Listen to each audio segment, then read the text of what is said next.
بسم الله الرحمن الرحيم وصلى الله وسلم وبارك على سيدنا محمد وعلى آله وصحبه أجمعين. Texte français.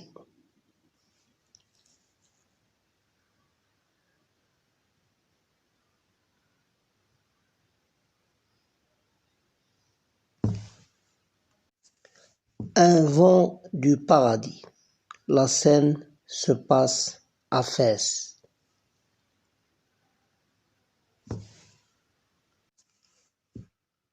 Un texte de l'écrivain marocain Ahmed Sfraoui. Extrait du roman Le chapelet d'ombre. Ce matin-là, je fis une apparition dans mon échoppe. Aucune affaire ne m'y appelait. Je désirais simplement respirer l'arôme de mes épices, somnoler au milieu de mes couffins de fruits secs. Mais un immense bonheur m'y attendait.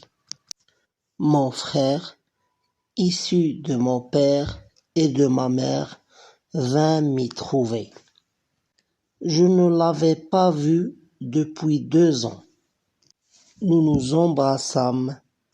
Des larmes d'attendrissement nous mouillaient le visage. Je l'emmenai à la maison, où ma femme le reçut avec les mots convenables et les démonstrations de sympathie. Le repas fut exquis. Il se composait d'un couscous savoureux arrosé de grands bols de lait. Msouda débarrassa la table des miettes, nettoya de sa langue rose le fond des bols. Msouda, notre chatte, avait besoin de beaucoup se nourrir. Depuis la veille au soir, elle goûtait les joies de la maternité.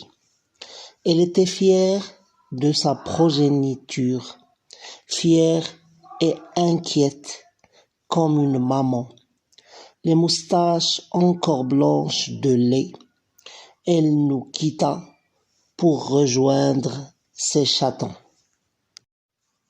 Mon frère me parla de ses voyages, de son travail, de ses enfants et du désir qu'il avait soudain senti de venir me voir.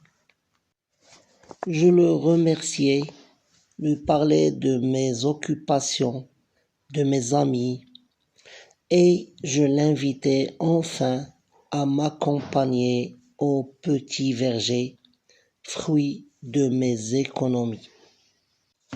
Nous chaussâmes nos babouches, et moins d'une demi-heure après, nous étions à Bab el-Hadid, installés sous un pommier de mon jardin. Une neige odorante couvrait les arbres, tombait sur nos épaules, se répandait par terre. Les oiseaux passaient rapides. Les uns avaient au bec des brins de laine, une touffe de paille, d'autres balançaient un monstrueux insecte qui agitait ses multiples tentacules. Au-dessus de nos têtes, un couple de mésanges s'affairait autour de son nid.